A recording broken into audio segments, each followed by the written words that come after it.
White House says it's looking for some administrative fix. Of course, no one can identify anything the president could do administratively to keep his pledge that would be both legal and effective.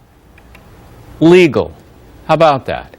House Republicans calling out the president for unilaterally delaying requirements for insurance plans under Obamacare. So did he overstep his authority when he decided to go around Congress yet again? Senator John Barrasso, chairman of the Senate Republican Policy Committee, joins us. Senator, good to talk to you. The Affordable Care Act dictates a very specific hard date for the start of it. And in fact, for our viewers, let's put it up on the screen. Section 1513, effective date. The amendments made by this section shall, and that's my emphasis, shall apply to months beginning after December 31st, 2013. And the key word there is shall. It's mandatory. There's no choice, no discretion.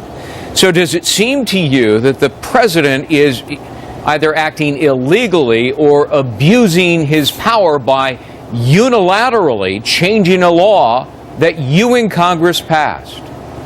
Well, I don't think what the president is doing is legal, but he's done this before. He's done this with special breaks for unions. He's done this in a way that he said, hey, let's ignore the employer mandate. He's done it in terms of verifying income before sending out subsidies to people to buy insurance under his plan. So this is part of the way the president operates. My bigger concern are these 4 million people who have gotten letters losing their coverage, and I think what the president proposes isn't going to be effective either. Yeah. This is just a political band-aid. It's not a long-term cure for the problems that we have under this health care law, which is bad for patients all across the country, terrible for taxpayers, and it's not good for the nurses and doctors who take care of those patients either, Greg. So is he just delaying the inevitable for a year to appease the millions of Americans who are angry, but also appease the revolt that seems to be gaining steam among his own party? Well, you're right, Greg. There's high anxiety and panic among Democrats in Congress because they're getting the same letters from folks back home as I'm getting. I'm heading to Wyoming after we visit today so I can talk with farmers and ranchers there. I'm going to speak at the Chamber of Commerce in Lusk, Wyoming tomorrow night. And I know Democrats are hearing from folks at home who've had their policies canceled. These were good insurance policies that worked for those people. I got a letter from a woman, a rancher, and her policy was canceled because it didn't include maternity coverage. Well, Greg, she's had a hysterectomy. She's finished with her family. Her policy is a good policy. It worked for her, and now it's not good enough according to the president's law. And that's why there's this revolt among all of Americans who are concerned about their own health, their own care, and what it's going to cost.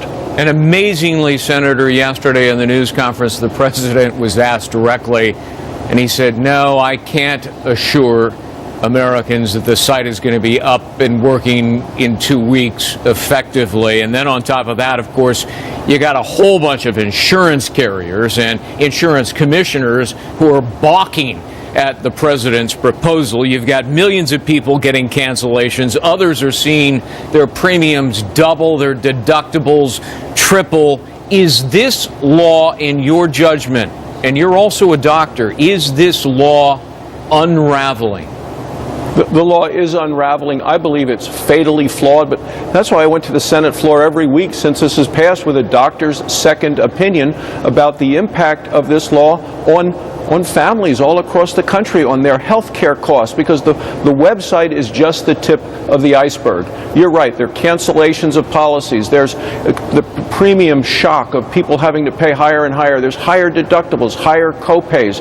The whole issue of fraud in terms of identity theft under this health care law. I believe it's going to continue to unravel, and we ought to really have a replacement in a way that's a step-by-step process, not a 2,700-page law that is what we have now. People knew what they wanted in health care reform. They wanted to get the care they need from a doctor they choose at lower costs, and what we have is a one-size one-size-fits-all government approach, which is why yesterday I introduced legislation called the State Health Care Choice Act to allow individual states to make more and more decisions and opt out of different parts of the health care law.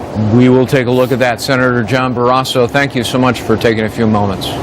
Thanks for having me.